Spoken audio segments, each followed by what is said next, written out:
submitted to Laurel yesterday, and there was an attachment to our previous meeting that you brought up, Marcia, of signage.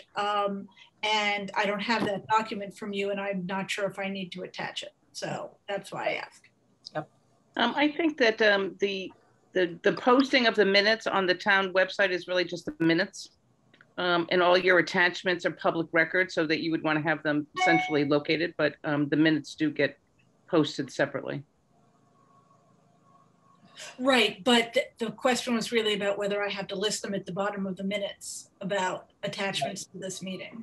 Right. So you know, one method is to provide a link to the documents, or you can list the documents and say they're available online, but they would have to be filed online. Okay, so I do have to file those documents. Well, I think they were photos. They weren't documents per se. Well, okay, but photos displayed over Zoom must have been, a PowerPoint or a PDF or something, which makes it attachable. Right. Yeah. Or you could just reference them, that pictures were shared of different signs, and I will get those so that they are available. Okay, but I don't have to list them formally at the bottom of the minutes as an attachment to the meeting. Okay, just that they were shown. All right, great. Thank you for clarifying that. Any discussion about the minutes that Sue sent along late last week? No, then can I, we'll do a roll call vote. I'd like to approve the minutes. So I am yay. Sue? Yay. Harry? Yay. Bob? Yay. Okay, and we're missing Krista. So with 4, Sue, Krista is absent until 5:30. So with 4, we'll approve those. I just want to quickly show the agenda, just so we can put our eyes on it. We're going to start with a discussion with Bill Murray, whom I think we all know because we went on a tour with him of the site. We'll hand it over to him in a minute. Just talk a little bit about timeline, but nothing much has changed along that regard. Then we're going to be speaking with Sam Williams of Concord Prison Outreach, known to both Harry and Liz, and soon to all of us. Public comment, and then we'll adjourn. So let me stop the share. And why don't we start with talking with you, Bill? Bill, I forwarded to you, I think everyone in the room knows Bill. We've all met you in person. There he is. Nice to have you on board in this capacity too. Bill, I forwarded to you Sue's minutes, which gave a nice overview of all of the ideas that the members of the committee had been sort of throwing around as some of the things we wanted to explore. What you also don't know that's happened since the last time we saw you is we had a sort of a history session where we brought together a few local historians to talk about the historical significance of the site, which is significant. Mostly focusing on some pre-Civil War activity, and then also the reformatory, which is what is now the prison. And so in all of that, we got a pretty good sort of understanding of what some of the things we want to honor and put on the site in terms of interpretive panels. We don't know what those are going to look like. We don't have text for those yet, but we have a sense that these are some of the things we want to honor, as well as things like maybe new plantings, places to sit, things like that. But that's been the sort of major motion that we've gone through since the last time we were all together with you on our site walk. So with that, Liz, do you want to orient at all where we are with places, or should we just hand it over to Bill, or how do you want to? I mean, so the CHDC contracted with places, and so they are, I think that, you know, Bill's ready to proceed on helping you design the open space. Right, Bill? I mean, I think he, you know, doesn't need more introduction from me on that. Okay, so Bill, why don't you orient us to what you need from us, how you'll be working on this, what we can give to you, et cetera, et cetera. You're on mute. I always do that. What I'm supposed to be doing is coming up with a couple of concept schemes for the development. I'm going to refer to it as the triangle and then the remaining space, which is the riverfront. So, but my starting point is I did look at your meeting minutes from April 22nd, where you had some historians present, and I did look at your previous meeting minutes where you identify some of your goals and some of the game plans that that you want, but it's really not clear to me that a solid vision for the use of this property and what you're actually trying to do has occurred yet. So I'm pretty comfortable along the riverfront that you want views, you want access,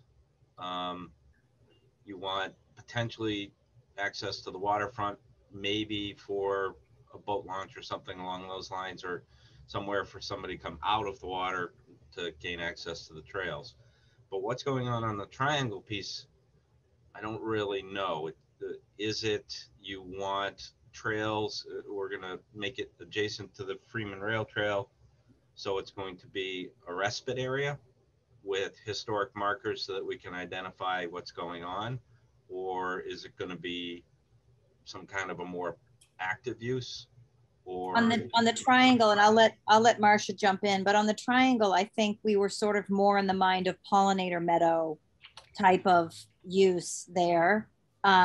Trails are important because we want, and yes, there will be hopefully a trail that will, or there must be a trail that will connect by the pollinator meadow and through the property along the river, because we want the residents of the facility to be able to go on those highly accessible trails, but also we want people to be able to access the open space, the 6.5 acres along the river. But right, there have been some proposals for very active use of the triangle, as you mentioned it, but those have essentially been rejected by this committee, not formally, but by the CHDC formally.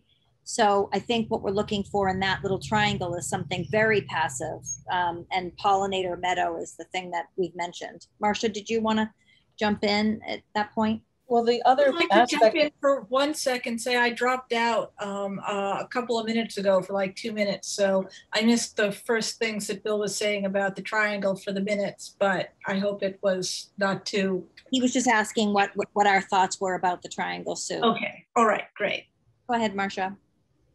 Well, I think one other piece or something else that had been discussed is the possibility of raised bed plantings, so that you might have herbs or fragrant plants that are growing at a seating height. So somebody who is, if the residents of the assisted living facility were interested in doing some gardening or wanted to be involved, or if kids wanted to be involved in some gardening, so something that might be a little more community oriented, so that this could be integrated along the pathway, and then the rest could be meadow, pollinator meadow type of thing. So that was, I was thinking something that might be a little more interactive than just the meadow.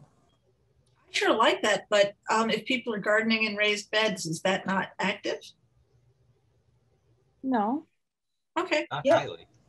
Well, it's semi-active. I mean, it's not the skateboard park that we were talking about.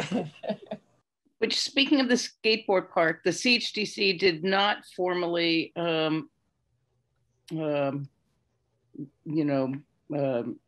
decline to go there with the skateboard park, right, Peter? I think it was. Yeah, we were worried about liability. It's what happens when you have a lawyer as your chair. Yeah. But I think the CHDC was, if this group recommended the skateboard park, they would take a formal position. The CHDC did not formally take a position on the skateboard park, though that was the general sentiment, but just. Okay. Yeah, that's correct. Liz is conveying our discussion correctly. Yeah. Does that clear up your thoughts about at least the meadow, the triangle? But are we thinking like a plaza area off of the rail trail with maybe granite slabs as seats and interpretive signage in that area? Or are we thinking that's going to be located closer to the river? I think closer to the river, but we can talk about it. But I think generally we were thinking of it, other than what Marcia's saying, which is some gardening opportunity. I don't think we were thinking of a plaza or anything in that section. Am I right, folks? Does anyone have other thoughts? Well, I was thinking that granite slabs are not actually very inviting to sit upon if you are over the age of, oh, I don't know, 40 or 50, and especially if you're from the assisted living place, because they're hard and cold. Or hot. Or, yeah. Well, it's just that it kind of carries the interpretation of the railroad, the rail trail, and we can get the edges eased and those kind of things. I just, if the intent, you have to treat it like I don't know what's going on, so that if I ask you these questions in a very naive way, yeah, I get real basic answers, which really starts to fill in the voids for me. So yeah, here. Yeah. I'm just thinking if you're trying to get somebody from the Freeman Rail Trail into the site, you're going to want an entry. And that's what I'm thinking, a little plaza or a little paved area to say, okay, the rest of the trail continues on, and we have some signage there to say continue on in this direction. Yeah.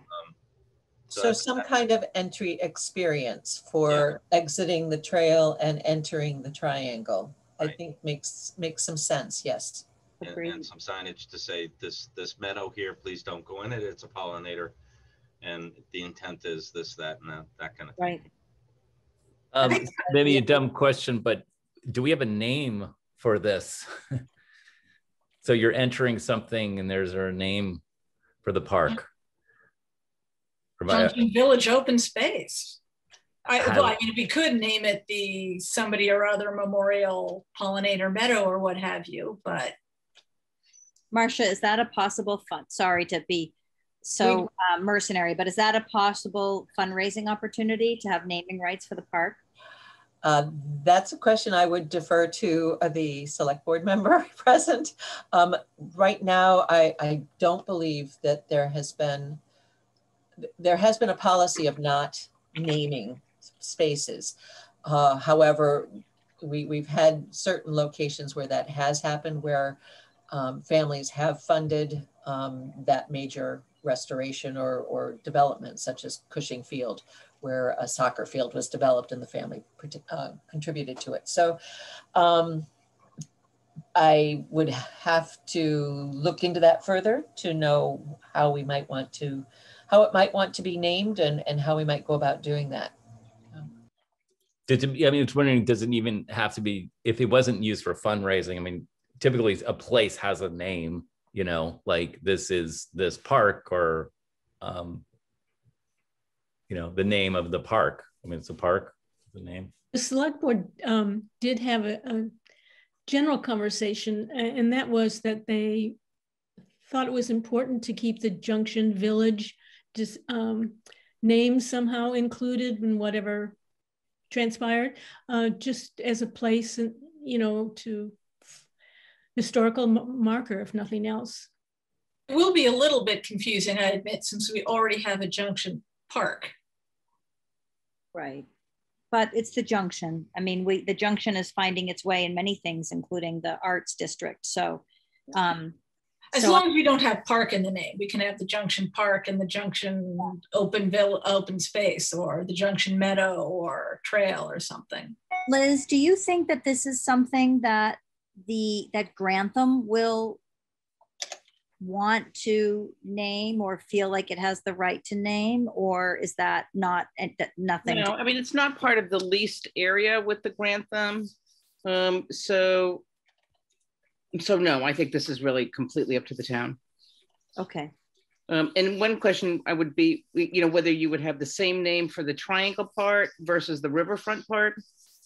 They're kind of bifurcated, I believe, really from the residential portion right in the middle.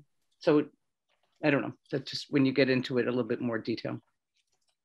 Yeah, we might name some. That's a really good question, Harry, and it's a good thing to be thinking about. We could have an upper and lower with the same name, something along those lines. Yeah. Mhm. So, Bill, so I think we're thinking of the two areas as really sort of distinct. You know, one they are distinct geographically, or you know, in the topography, but also just very different uses. You know, and you're right. We don't have, you know, a formal proposal to give you because we're still in the sort of brainstorming stage of all the things we would like to see. I think your charge is to put forth, is it 3 concepts? I've got to look at the proposal, but I'm sure that's true. Right.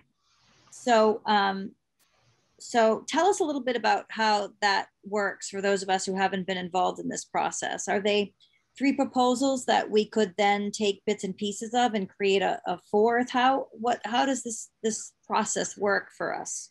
So what's happening now is essentially a brainstorming. You're going to give me your ideas, and then I'm going to translate those ideas to 3 different concepts on paper, and then you're going to tear them apart, those concepts, and yet you're going to do exactly what you're saying. You're going to pick and choose. This is a great concept. This is a bad concept. You're not going to hurt my feelings. If you don't like any of the concepts, then we go back to the drawing board and we try something else. But I need to know what is an acceptable design, what's out of the realm of contemplation, like the pump park, or what is in the realm of contemplation, fully handicap accessible paths, gazebo or no structure. What is it that you're envisioning for the paths along the river? Do we actually go down the slope and down the hill because we can't get there accessibly? And some of those things, so that I can have an understanding of truly what you're looking for. So if different members of the board, the committee, have divergent views, I think that's great, because it gives me an opportunity to say, okay, we're going to go look at this one, and then we're going to go look at that one, and then maybe there's some other concept in between. Because quite frankly, I don't think there are too many path concepts along the river. We're going to follow the contours, and that's going to tell us what the accessible path, the accessible route. So we're probably going to have, you know, somewhere coming from Grantham's village connecting back to their sidewalk system in a loop. And then maybe we're going to have a circle interior to that, or maybe we're just going to have a loop. We know we want promontory views over the river in at least one location.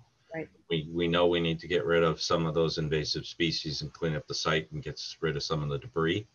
But whether you want a gazebo, an actual structure, maybe you just want a low stone retaining wall at the edge of the promontory so that you can see out, but it keeps people from getting to the water. I don't know. These are all the kind of things that I need the input from you so that I can translate it. If you haven't taken it that far, then I can take a shot, and then you'll take shots back at me and say, this is a good design, this isn't what we want. But the more you can tell me, that's why I say, if you treat it as though I don't know anything, then you're going to educate me a little bit better into what it is, either individually or as a group, that you want. And I don't mind if an individual has divergent views, because it's a good thing to explore sometimes.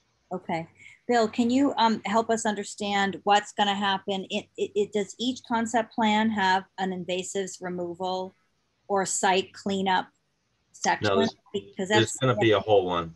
The site needs to be cleaned up, and I presume that we want to clean up the whole site in one speedy action. So we'll have an invasives removal and pre-construction cleanup plan that will apply to the entire site, so that when we come to build, if the remediation is complete, the builder isn't dealing with trash and debris and invasives.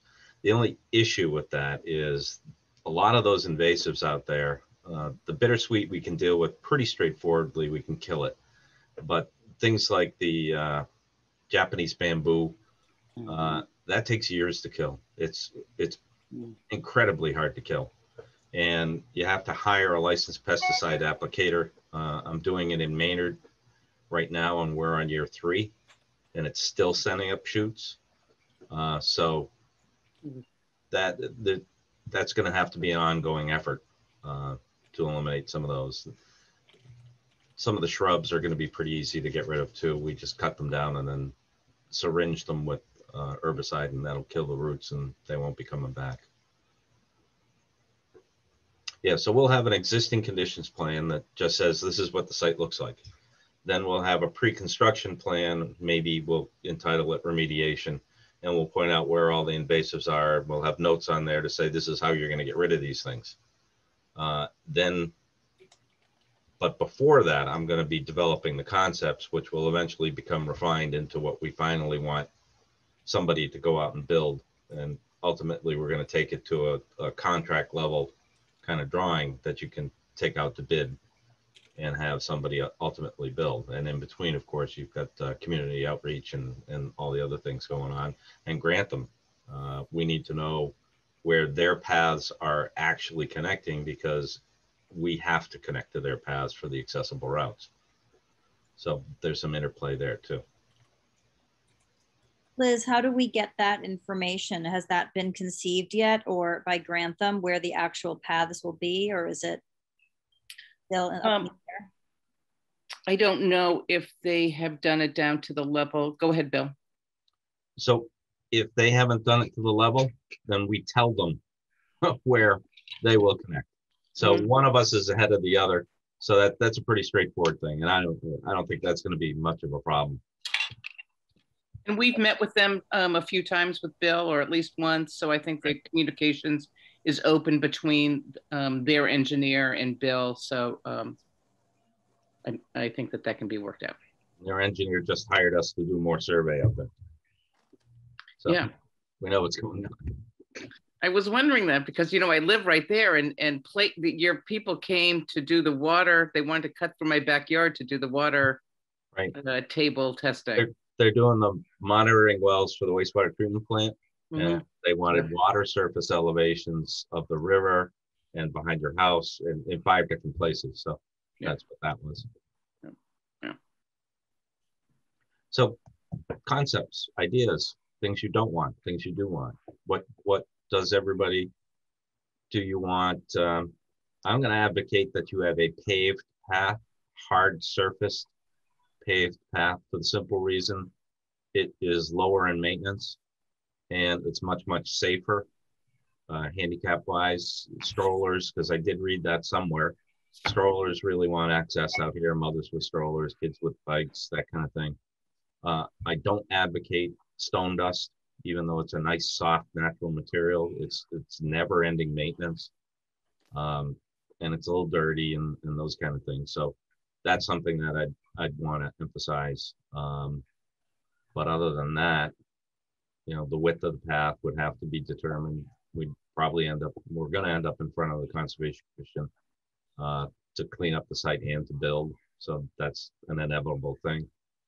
Marcia, can you explain what the standard path width is in Concord? Is that up for negotiation, or is there like an ADA thing that we have to follow? There is ADA guidance, and that's probably the primary guidance here, but it could be variable width. You could have areas where it opens up so that you can go 10 across, or it could be a little bit narrower down to 4 to 5 feet. If you want it plowed in the winter, you're going to need at least 5 feet. So because most of the equipment that would travel along there to plow it would be 5 feet in width. So that, it can be either whatever you want, but I fully agree with Bill that it should be, there should be a path that is paved. Now there might be side trips that you can make off to different areas that might not be paved, or could be something else, a different material, but the primary principal path that has the most aspects of the park to celebrate should be paved. So Okay. just to be clear, everything I design has to be ADA. I don't know if I already said this. Has to be ADA accessible. I cannot design anything under my license that's not Okay. ADA compliant, including side paths. So side paths would have to be a durable hard surface, wouldn't have to be paved. But if it's part of the formal design and not a naturally created path by residents or other people, if it's on my plans, it's going to be ADA compliant. Good to know. Bob, did you want to say something? No, I was just curious. Is the Bruce Freeman Rail Trail plowed in the winter? It is not, but we have been hearing a lot of interest in seeing if it would be. And so if the town's residents decide that that's something they want to do and fund it, then the town would be responsible for paving, for plowing, I'm sorry. As of today, there are no funds, and the vote had been that there be no winter maintenance in terms of plowing. Okay, the reason I'm asking is if the rail trail's not plowed, I can't think of any good reason to plow Junction Village because nobody can get to it. But I guess I would offer that you don't know about the future, and maybe plowing would come in the future. But if it's too narrow, you're really in a corner where you can't ever plow in the future. So you might just do the 5 feet or whatever the width is to position. I think, the accessible part, you want 2 wheelchairs to be able to pass each other, for instance. So I don't know, but it seems like 5 feet is sort of a minimum for that. And recall that they may have paths within the development itself. So it doesn't necessarily depend on the Bruce Freeman for the residents to be able to use this path. Just remember, if it's plowed, then the radii that I'm going to be designing for are not the radii of a walking person or a stroller. I'm going to design it with bigger sweeps so that a plow can actually turn and get in there. Maybe a skid steer or something like that. All of these things have implications. I don't think the plow in this context, Marcia, please correct me. I don't think the plow in this context is a truck. I think in this context, we have this sort of sidewalk plows that would be used in this context. So you don't have to think of a Ford 150, F-150 with a plow, but one of our smaller negotiations. Even the sidewalk plows, I assume, have some, I've seen them, they've got a tight turning radius, but it's probably still more than a wheelchair or a human. Right. I can find out what DPW would use. Thank you. So Bill and anyone, please jump in. I think in general, in terms of, and we can talk to you more specifically if you want. I think we have to meet as a group more specifically. But some of the things that I think were consistent across all of us is we definitely want to acknowledge through some sort of interpretive panels 3 different things. One is the history of the site as a mustering site for Civil War activity and how significant that is. One separately as something that acknowledges and honors the incredible economic engine that the reformatory and then the prison have been to our community, and some of the more famous, and that's why Mr. Williams is here, some of the more well-known inhabitants of that facility. And then thirdly, I think it's important to us to acknowledge that that's a wild and scenic river, and something, some sort of interpretive panel that acknowledges some of the vegetation. We've got the sumac grove, we've got the river, Neshoba Brook is right there. So something separately, so that's 3 sort of separate areas where information will be passed on in a passive way to people using the path. We've talked about QR codes and things like that, but I think all of us want those 3 things acknowledged in different places on the site. Does that make sense, folks? Am I characterizing that correctly? I just want to acknowledge that Krista has joined us. Bill, you've met her, Krista Collins. She just joined us, our 5th and final committee member. Welcome, Krista. Thanks, sorry to be late. I'm gonna mute myself while I drive home, but No I'll be worries. listening. Okay. Krista, we're just orienting Bill on some of the general concepts because he's trying to collect data for the concept plans that he's going to give. We've only been talking about paved paths, hardscape, stuff like that. And now we're just sort of starting to give him some general sweeping ideas of what he should be thinking about for the area. That sounds great. Thank you. So what about structures? Do you want a pavilion? Do you want a roof structure? No roof structure? I'm not actually a very big fan of those things in natural settings and overlooks because they tend to be graffiti collectors or they fall down after time. I'm a big fan of crafted stone walls and yes, that kind of thing that's more indigenous and more reflective of the history of the site. Couple things, and again, anyone jump in. Bill, I think we definitely wanted to have some place, perhaps up where that turn is near the pine grove. Krista, if you can help me with what kind of pines those are, but up at the top, perhaps someplace, a sitting area. Our idea is that maybe school kids will walk there. People will have, you know, poetry readings or book clubs there. We're thinking of, or I was thinking, I don't know if the whole group agrees with this, but someplace like maybe stone seating or something that fits with the natural landscape for people to be able to sit and gather. And also I think there needs somewhere to be, and this is almost silly to mention in the scope of this, but some sort of bike stand, because I think a lot of people want to put their bikes someplace if they're coming off the the Bruce Freeman Rail Trail. So there needs to be some place for bikes to be put.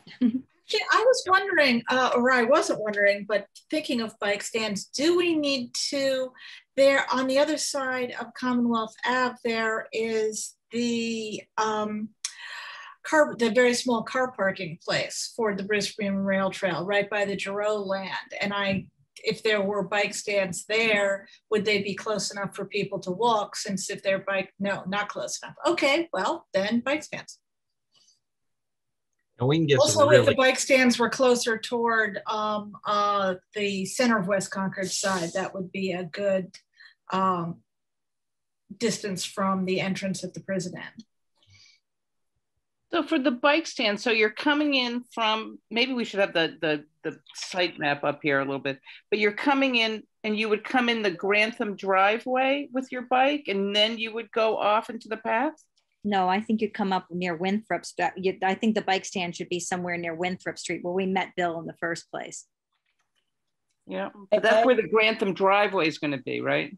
You're going to need two locations for bike racks. One is from the north and one is from the south, wherever you are entering the path on the land, because it'll depend on where people are coming from.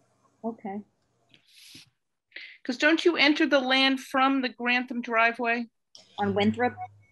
It comes, yes, off of Winthrop. And I believe you need to use a portion of the driveway because of the topography and because we did not want to impact wetland areas. That the design shows the path coming off of the driveway for Grantham, right. For Christopher Heights, and then accessing these paths around the site. So that's what I'm remembering. Thank you. Yeah.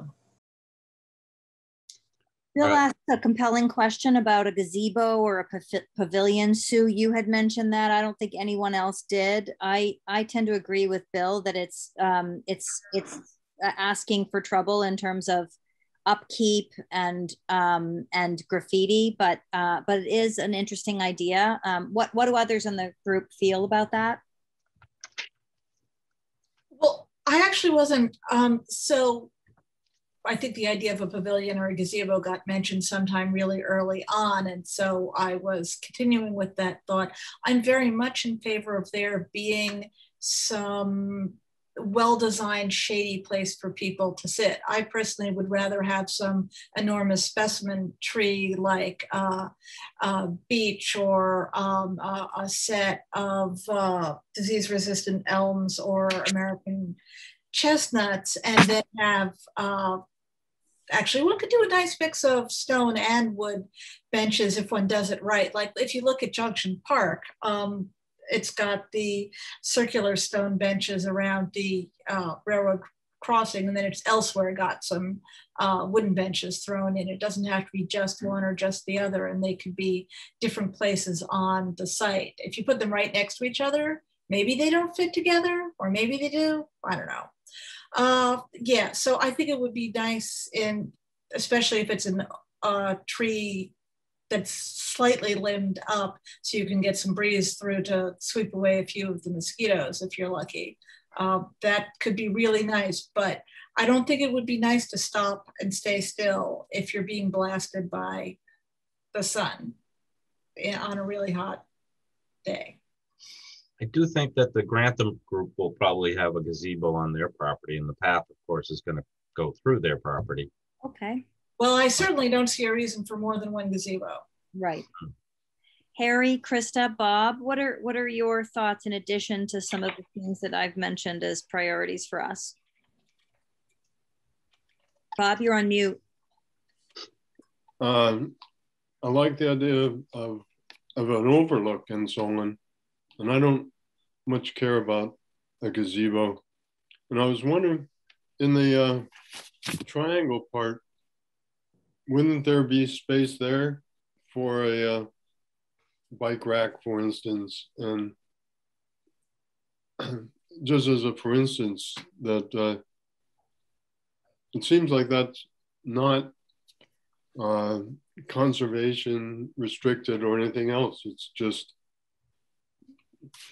free space in a lot of ways. And one of the uses might be a bicycle parking. And yeah, anyway, I mean, that's. Marcia said we should have a bike rack at the north end and the south end, and the north end is the triangle. If we had one at the north end of the triangle, that's also pretty much the closest access, the closest connection to the Giroux land. And then Bill had mentioned having a pathway that leads into the site, not a pathway, but some sort of transition or entrance way. That would be a good place to have a bike rack and some places to sit down, and maybe even a stone or paved or something path that's like 10 feet long to really make it look like it's going into the site without, however, using up the whole triangle and not leaving enough room for bees. Yeah, just with regard to bike racks, we make every project install a bike rack. So I think having one on the triangle and one on the portion beside the river is appropriate. That's great. Krista, your thoughts about any plantings Bill should be looking at, or do we just work with what's there? You know, what are your thoughts about that? So well, I want to say I agree with Sue about the trees over gazebos or other structures, and remembering that there's a pretty significant, at least one pretty significant oak, maybe a red or a black oak that is kind of over more towards the river. That would be I've paddled past it, and it just seems like it would make a lovely place for a bench or reflection site. What was your question? I said, do you you're mentioning something that's already there, which I love. Do you want to give Bill any guidance on things that we might want to add, or should we just think about using the natural landscape as it now exists? What are your thoughts in terms of guidance for that? Yeah, I think I mean, I always lean towards sort of leaving as much of the natural landscape and less towards infrastructure. You know, I could imagine sort of a seating ring, like a granite blocks, similar. I can't remember if we talked about this before, like they have at the Acton Arboretum, kind of in, you know, if there's a slope that it could be sort of to create almost like a little mini natural amphitheater seating area. Yeah.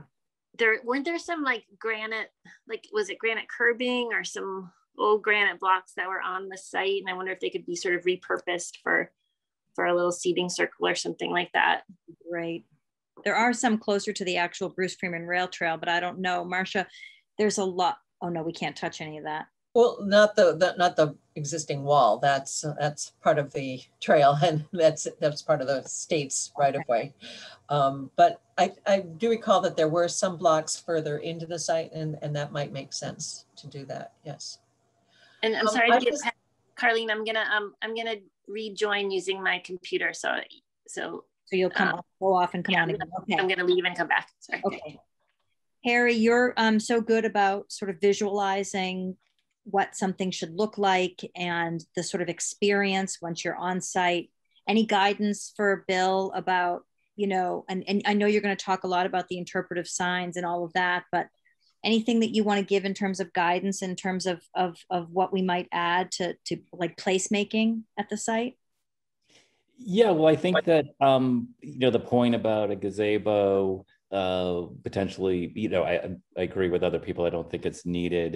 And one of the thing that I think was interesting that you pointed out, Bill, as far as a graffiti collector, there is graffiti down in that area. There's a path around the other assisted living property, which is just on the other side of the Neshoba Brook. It has attracted graffiti. Homeless person used to live underneath that bridge for a while. It is, I think, just overall too, and how you characterize it, I think is good, Carlene, that when we think about the site-specific nature of this being right next to the prison, and the reality of this space is you know, recognizing that and going along the lines of what this space is, what makes it unique, is it's not just any place to have, you know, an environmental kind of aspect to it, I feel like, anyways. So stuff that is, you know, specific to the character and history of that property, and the materials used that reflect that, and also reflect the nature of that area is not naturally a lot of people going down there, or some people who are going down there, which tend to be more on the margins and stuff. So we don't want to get into, like, you know, expensive maintenance of anything that could be, you know, get graffiti on it or something like that.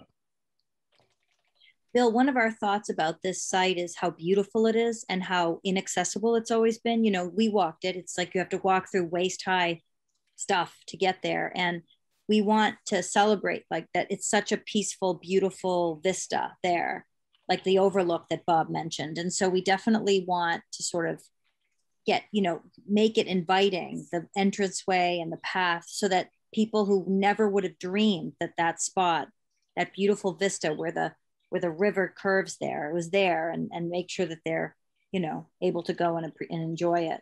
Mm-hmm. Linda, Mr. Williams, you should feel comfortable to pop in and say, if you have thoughts along these lines, all ideas are welcome. If you want to mention something that you would think is useful for the site.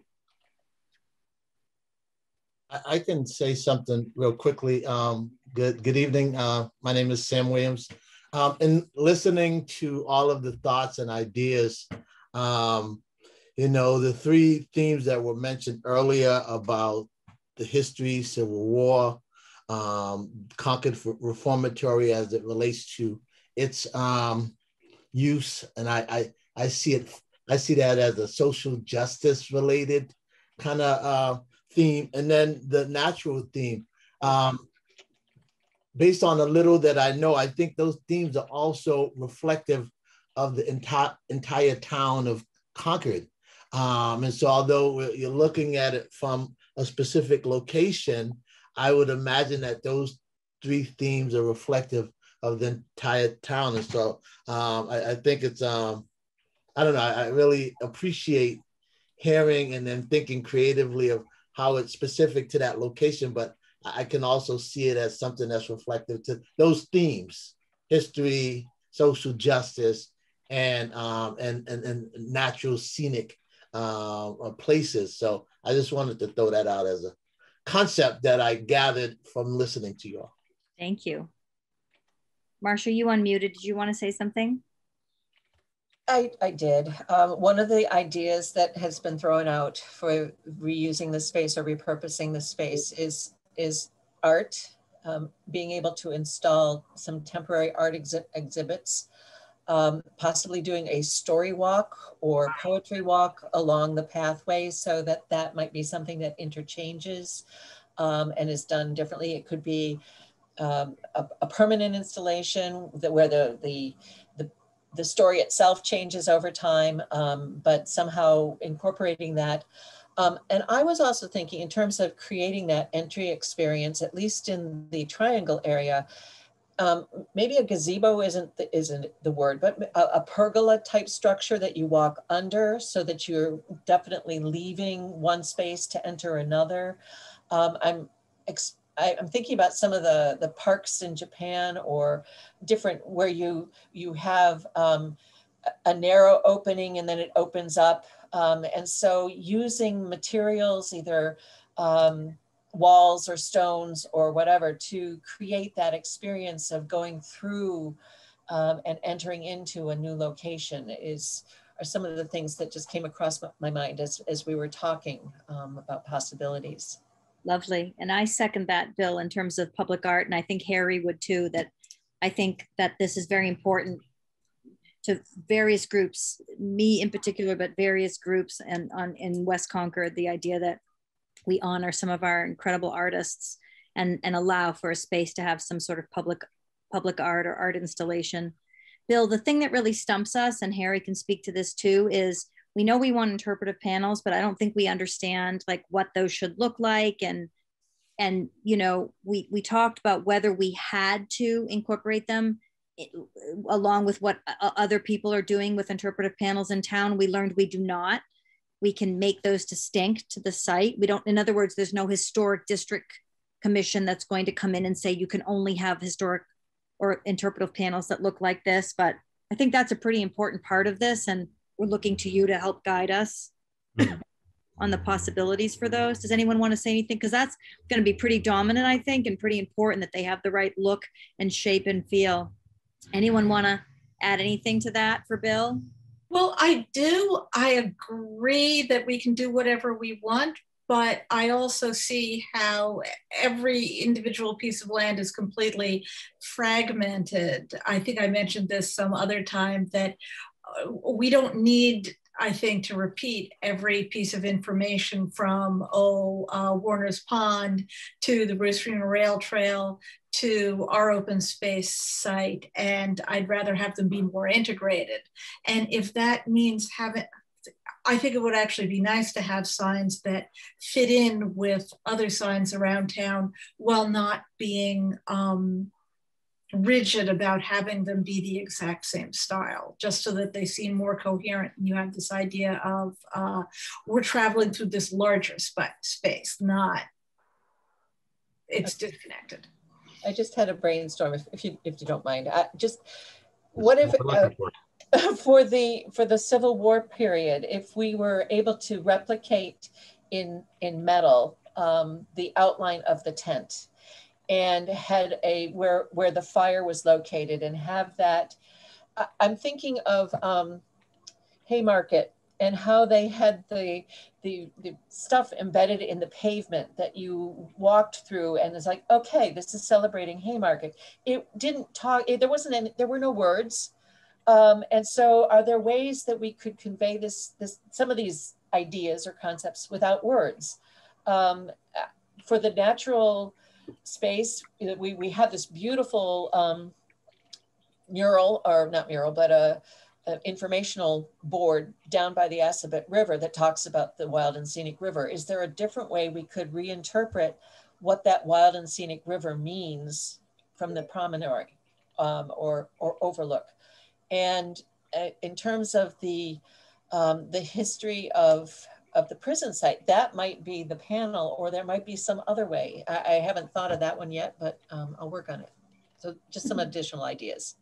Yeah, I like that a lot. Sorry, I was sort of incorporating art as the art becoming the interpretive signage.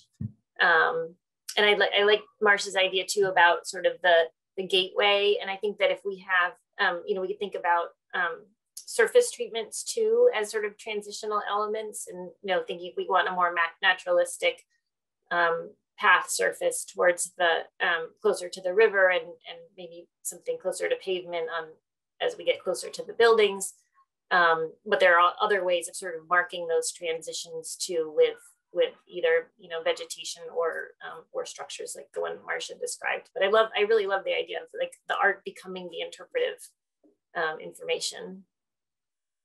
One thing I wanted to mention, Bill, that I'm not sure it made it into the notes from the history lesson session, was that we are lucky enough, because we're a town of historians, Concordians love their history. We have a lot of actual artifacts, at least from the Civil War mustering site. Like we have maps, and I don't remember everything that our historians said, but we have actual items that could be high quality, that could be reproduced for some of these interpretive panels. We're very lucky for that. And those people were willing to share those. So just keep that in mind too. Getting ideas. What else? That's for sure. Do we have a budget? Ooh, good question. There's no set budget, because we will have to go after funding probably through the Community Preservation Committee, and maybe through town budget, and we may do fundraising. So it would be nice if we could come up with some concepts that might be integrated over time. Sort of a phase 1, 2, and 3 in terms of how we move forward.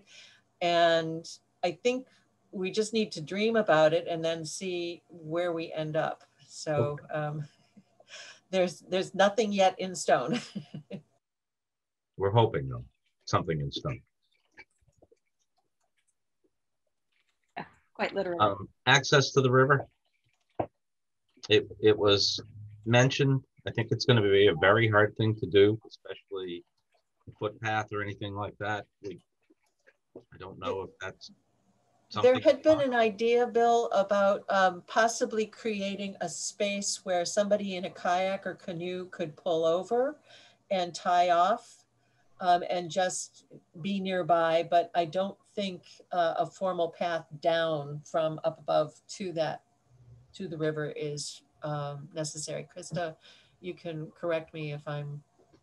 Yeah, no, we kayaked past there last weekend, and it didn't look like, there was not a good landing site. It's beautiful, but it's nice to pass by. Okay. Yeah, and if people pull over but can't walk up onto the site, then I don't see any particular reason for them to pull over exactly there when there are other places where you could pull over. Yeah, and there's actually a pretty decent current. I mean, yeah, it was hard going upstream on the way back. There is a place across the Neshoba Brook nearby there that naturally goes down to the river and has a sand right where the brook enters the Assabet. Right. And that's a different, property, obviously, but that would seem like a more natural place if there was real interest in getting people there, if they do a landing.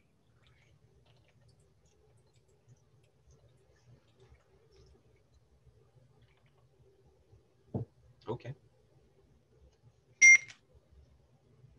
Bill, what's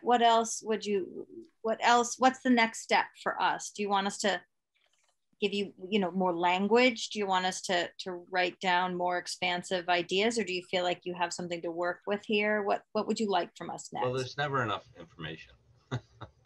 Everybody has ideas. Well, I think what we'll do is we'll just start trying to interpret these ideas and come up with the schemes, and then some sketches of entries and things like that.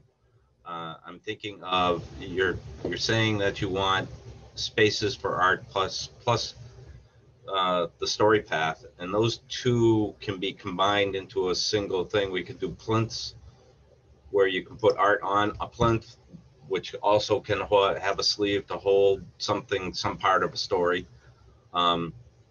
if that's what you want. So these are the kind of things that we'll be bringing to you, and see if dual purposing seems to work or if it's a bad idea. and then start refining the ideas to something that you think is closer to where you want. Okay. And what's Like, timeline?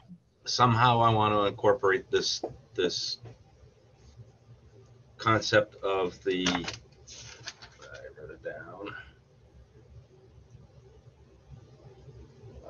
Oh well, I'll get to it. Social justice. I want to incorporate that as a very big part of what we're talking about. So I heard that, and it means something. So I want that. The history of the place. I mean, there's a lot that you want to convey on what is not a very large piece of property, and we don't want to have signs, and we don't want to have a lot of things all over the place. I get that too.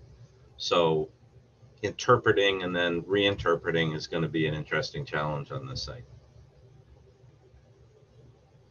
So And my thought is that maybe Elizabeth can share my email address with everybody. Okay. And if anybody has a thought, just shoot me a thought. It's a great idea. Okay. And, would it be helpful to send pictures of things that we like? absolutely. Okay.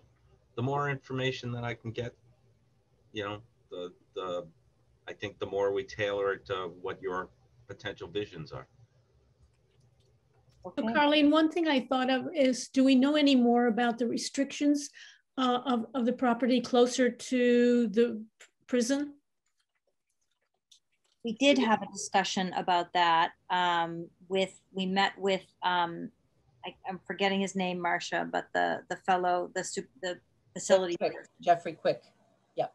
Yes. And we have had conversations, Linda, so yes.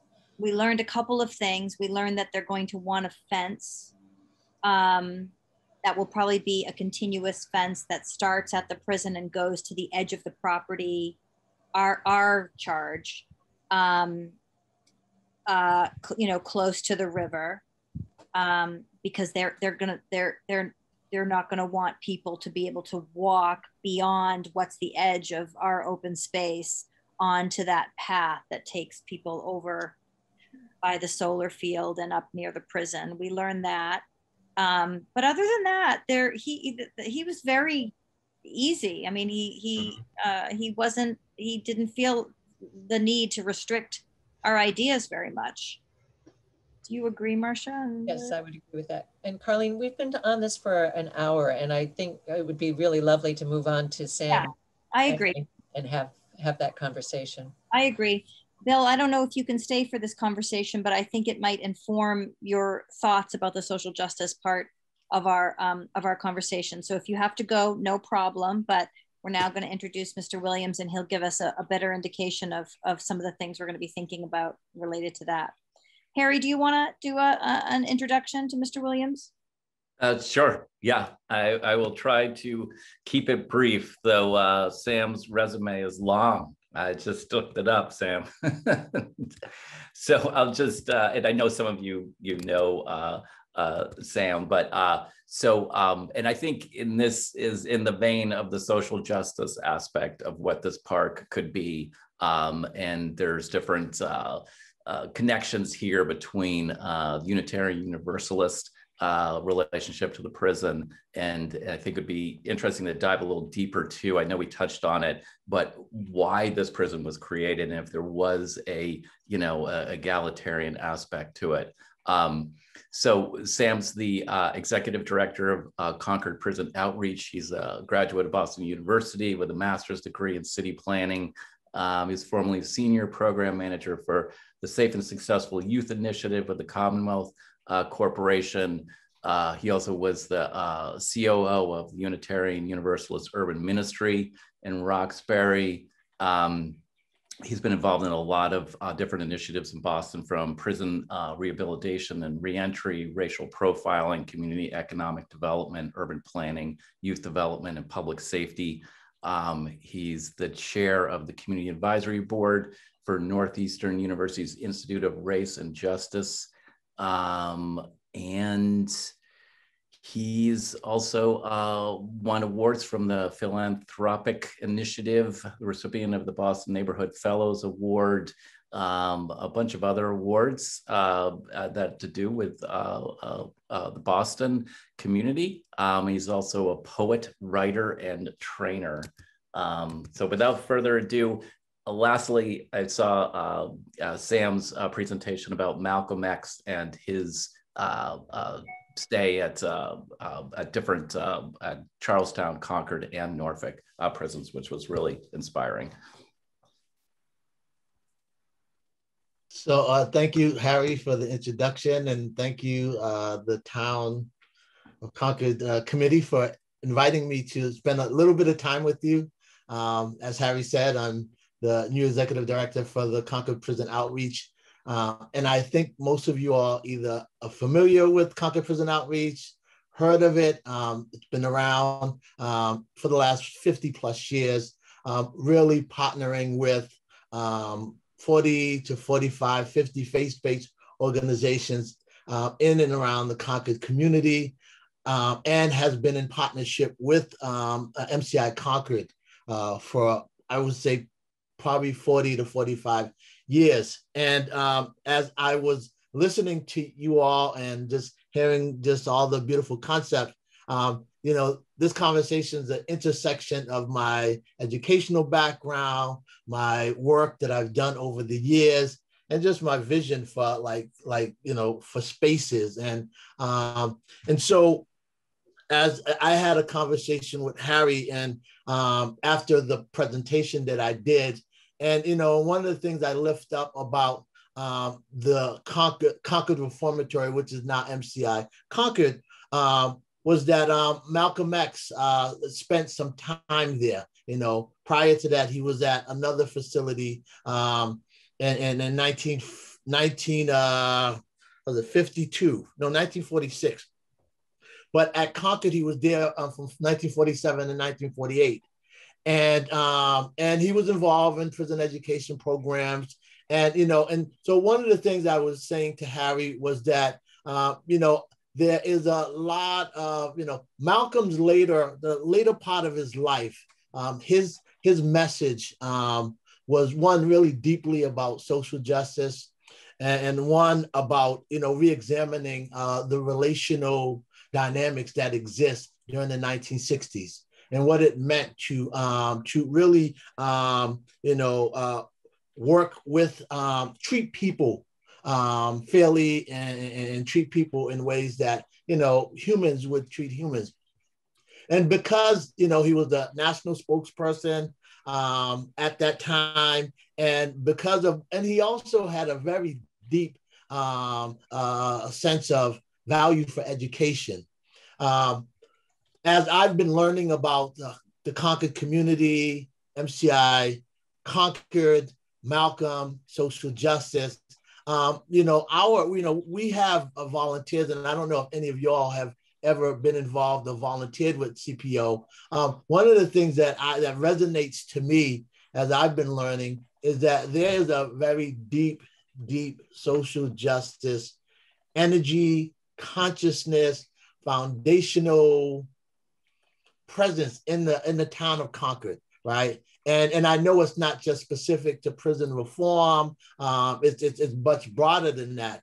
And so as Harry was talking about this idea of, you know, space, and you all mentioned the three themes, I definitely, you know, I thought, you know what, you know, and I think it's beyond Malcolm in the sense of like who he was, although he is somebody that that today people look to and attracted to understanding his life, but just the meaning behind his message around how we treat human beings, social justice, and education.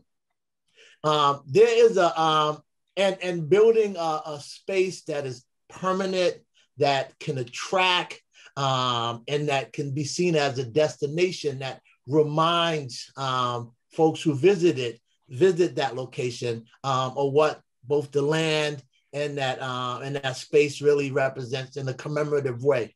I'll give you an example, right? Over at the Concord Art Center right now, there's an exhibit called Unseen. Very powerful, and it's everything that you all talked about. It's about storytelling, it's about photography, it's about imaging. One of the women, the artist, I think she would be definitely someone to at least have a conversation with, because some of her other work is related to story walks and how to use space to, as someone said, to really be an interpretive signage location. And so that exhibit is at the Concord Center for the Arts from June 17th to August 15th. Very powerful. I was there last week, very moving when it opened up, but it will be leaving in August, right? Anyone that goes to see it, you'll see images of landscapes and prisons that were designed across the country. You'll also see portraits, very powerful portraits of landscapes. And then with the woman Racine, she uses technology and media to tell stories in a very, very modern, creative way, right? So you got images, you got poetry, you got all the landscapes, very woven into that, but it will be leaving, right? So if you're from Concord and you go to that exhibit, it will raise some energy, some excitement, some social justice interest, but it leaves in August, right? I think we can think about creating a space that can also demonstrate all of those things in part of this development that is permanent and that is sustainable and that it always reminds the community and anyone that visits from the community, well, what it represents. And so as I was listening, I was like really excited. And again, I have a planning background, so everything from site remediation to standards that are required. So all of my background in city planning and that stuff was kind of percolating, and I was kind of laughing inside because I've yet to even use any of my city planning background. I've been in human services like forever. And even though I got the city planning background outside of conversations like this and studying and theoretical concept, I've yet to use it. But I do think that a lot of what you all said can create that lasting, sustainable energy reminder, both of the history, both of the importance of how we treat each other, how we treat human beings in a social justice way, and with nature, right? Nature is interpretive itself, right? You just go out into one of those spaces and allow, your senses and you allow your vision to just tell the stories that nature tells you. And so I will stop there because I can ramble on, but I do think that the three themes and really building in the social justice piece will be very, very important, and I think can be very sustainable and can tell a story like the other two themes that you all described. And so it is about storytelling in a very creative land space design way. Can I ask, Mr. Williams, what sort of information do you, when you think about talking about the prison and the reformatory and, sorry, I'm just going to change the view. The prison and the reformatory, what do you think is what we should sort of portray or could work to portray about those things on this site? Is it the institution? Is it the people who have been there? Is it both? Well, it's interesting, and I don't want to steal the art exhibits concept, but what they did is they do photography, voices, landscapes. They really talked about, and it's called Unseen. And it talks about how spaces, right, and prisons and, kind of have forgotten and aren't always able to see, the human being and its value in a lot of ways. And so, similarly, I think you all know, right, adjacent to the Bruce Freeman Trail, there's a cemetery, right? There's a cemetery that's right up in the back, right? There's 212 prisoners who were buried there. And if you ever go back there and you look at the gravestones, right, they're just numbers, right? There's no names. So when you talk about like unseen and forgotten, right?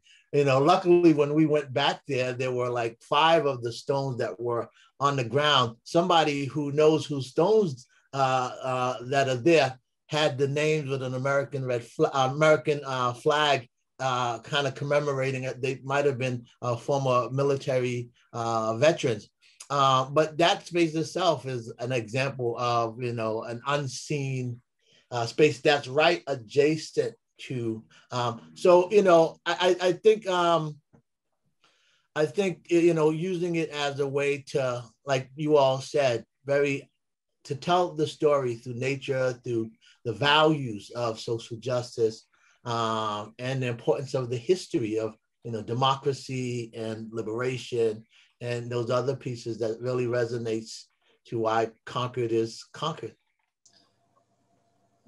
Carlene, may I ask sort of a, Sam, do you think it would be beneficial for this group to maybe reach out to some of the prison families who visit, who might come by train and walk along the Bruce Freeman Rail Trail, if there was something that we could do or incorporate into this thinking about these spaces that would resonate with them? That might be like a healing garden or a way of looking at things differently. Or I'm really excited about going to see this exhibit of Unseen, but I'm just thinking if there is a further conversation or a wider conversation that we should be having with some of the families that visit MCI Concord. I think that will probably be challenging, right? You know, it would be, you know, how do you access information to reach out to those folks? And I don't think the DLC would turn that over to anyone. No, probably not. Side. But I think we know enough about the volunteers who've been supporting CPO for almost 40 years, who are from the Concord community. And so we have that network, and who have worked with individuals on Inside for years. We know that that cemetery tells a story itself, right? Just, you know, 212, you know, graves, and that just, you know, I think it says MSP, Massachusetts State Prison, and then a number. So that's all. It's like a stone in the ground, MSP 212, and then it goes all the way down to 0. And then we know of, you know, the voice, the message of people like Malcolm X, and why education and what it means to re-examine, you know, what it means to work and treat human beings fairly. So I think there's enough data. It would be hard to talk to the families. And then, you know, I would say the interpretations will be varied, because a lot of them they're visiting, and they're visiting under a set of different circumstances, which is like their family members are in that space and they want them home and they can't leave with them when they visit and stuff. But I do think there's enough information to really, really lift up, you know, what the town and people in the town has always valued, which is social justice and these physical, the physical space, and the importance of the voice and the voices that still live in that environment. Yeah, I think along the lines of what you're saying, Marcia, which could be really powerful, is this idea of, you use the word healing, but transformation. And what I found so amazing about Malcolm X's story in this particular time in his life, he was, what, 20 years old or so when he was in Concord Reformatory, and how he transformed his life. You know, he was headed, you know, in the wrong direction, and he was able to turn his life around. And the aspect of education, which is a process of transformation. And I took a screenshot, Sam, of your presentation when it came to the education, and some of he earned a high school degree and a college degree while he was at prison. Is that correct, Sam? So we took some college level courses. Okay. The elementary, a diploma in elementary education, which sounds like equivalent to the GED.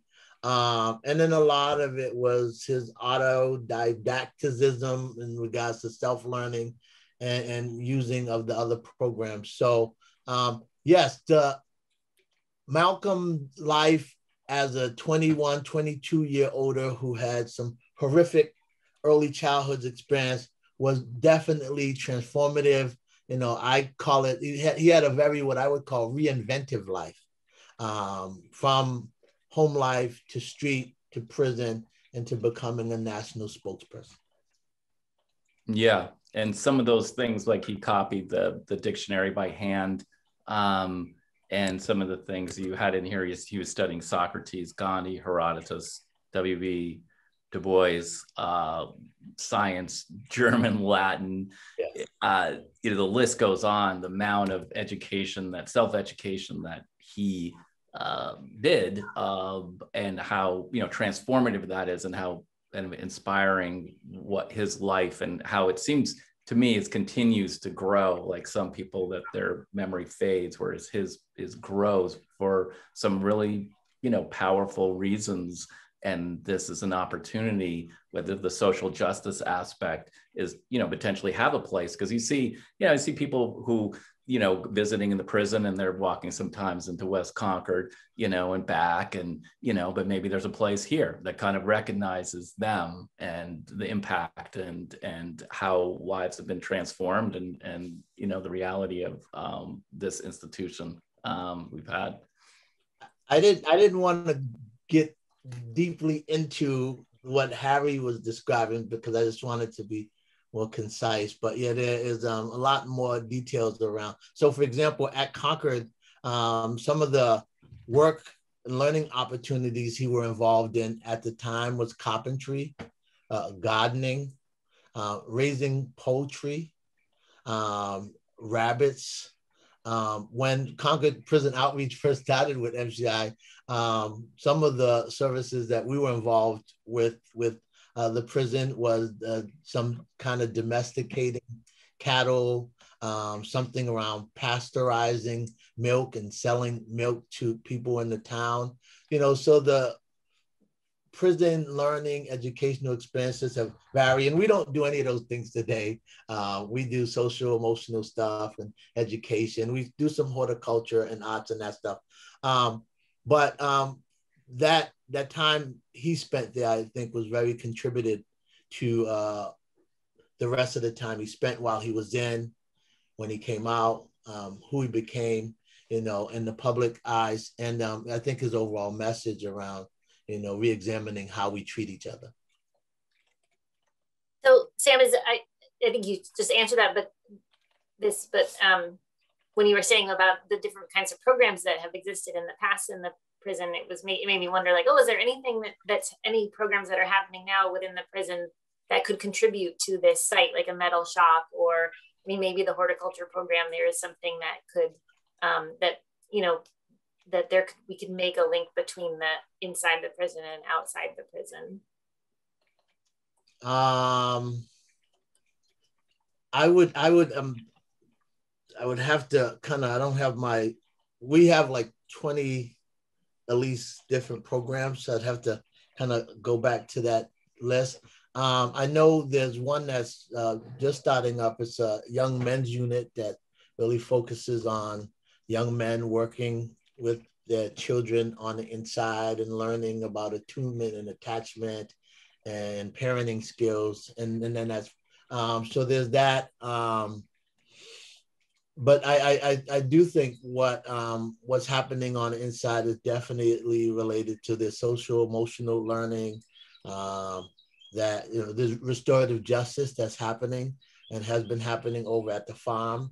And so, yeah, there's definitely the restorative justice work that's happening that can connect to the social justice, that can connect with what it means to, you know, design communities and spaces that are welcoming to all.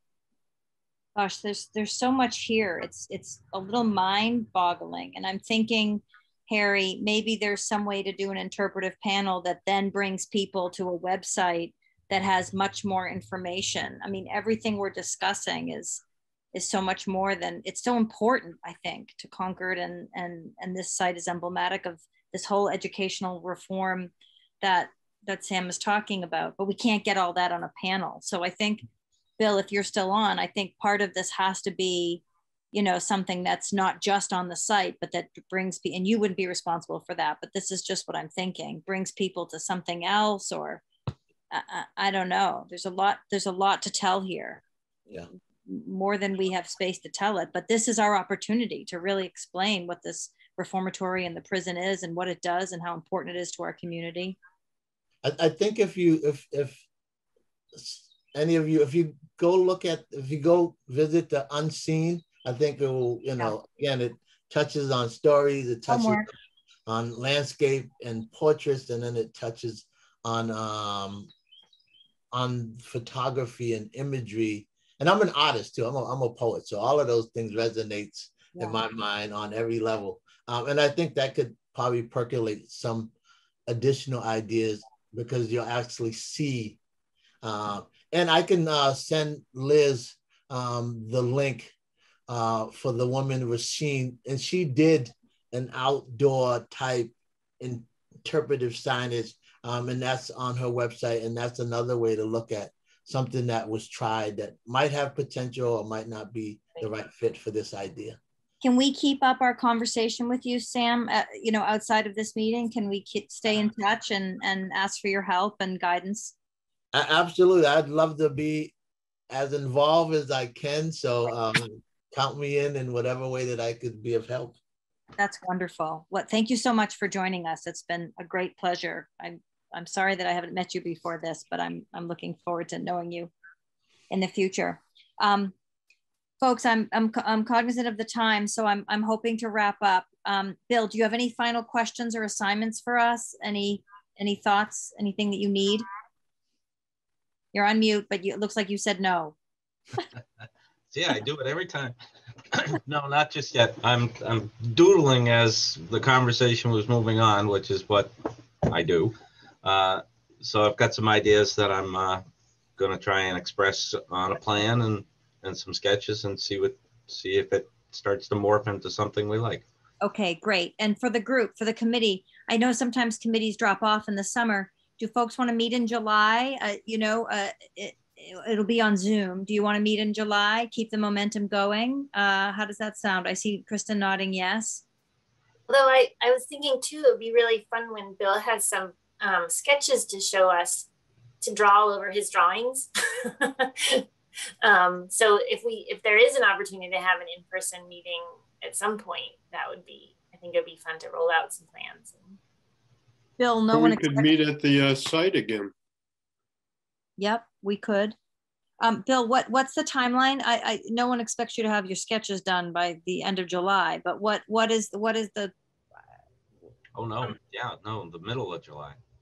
Oh, all right. No, you guys have got a fairly aggressive schedule, so yeah, we're gonna move forward. Okay, so I'm just gonna look at my calendar quickly to see when our next meeting is scheduled. That's scheduled for July. Liz, Yeah, so it's the, sorry. Go ahead. 22nd? It's the 4th, right?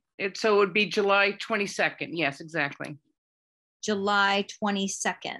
So that sounds like that timing would work, and Bill has something. If you want to meet in person, we can arrange that so you can look at stuff around a table, or not, whatever.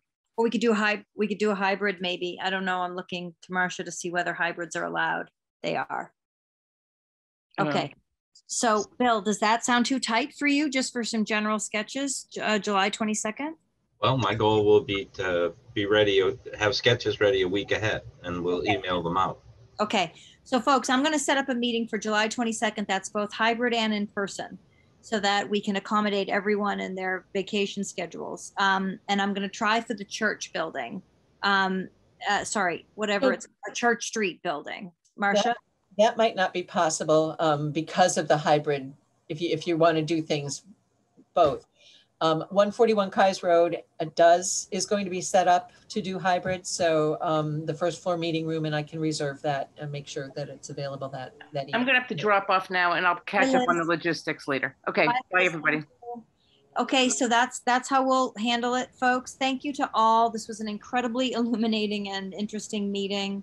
Mr. Williams, thank you so much for coming. Does anybody have any final thoughts? Any public comment? The select board's going to test out the hybrid method on Monday night. And so we'll try to have the bugs worked out before you get there. Good. Okay. With that, I'd love a motion to adjourn. Move to adjourn. And great. And so roll call, aye. Bob? Aye. Sue? Aye. Harry said aye. Sue and Krista? Aye. Okay, at 6:24, we are adjourned. Thank you so much, everyone. Bill. And Thanks, everyone. Thanks, Sam. Thank you, Sam. Bye. Thanks, Sam. Tell your clock at 6:28. It's 6:28. Great. Bye, all. Bye.